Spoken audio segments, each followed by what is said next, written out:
How to use the TOPDON ArtiDiag500. First, charge and power on the scanner. Before your first use, charge the scanner if needed. Hold the power button for about 5 seconds, and then complete the initial setup, which is selecting your language, connecting to Wi-Fi, and install any available software updates. Keeping the software updated ensures the latest vehicle coverage and bug fixes. Step 2. Locate the OBD2 port. Under the driver's side dashboard, near the steering wheel, and above the pedals. Most vehicles made after '96 have this port.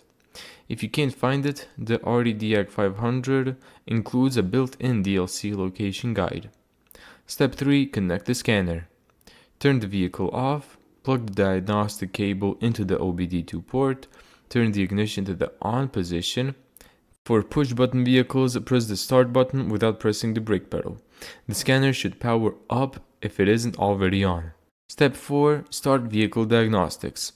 On the home screen, tap Diagnose, then the scanner will attempt to automatically detect the vehicle's VIN. If auto VIN fails, enter the VIN manually or select make, model, year, and then the engine. Step 5. Run a health report.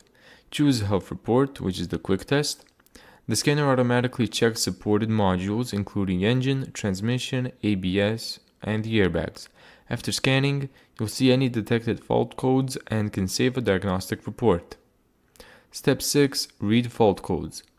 Select the system you want to inspect, then tap Read Fault Codes. You'll see stored codes, pending codes, code descriptions, and freeze frame data.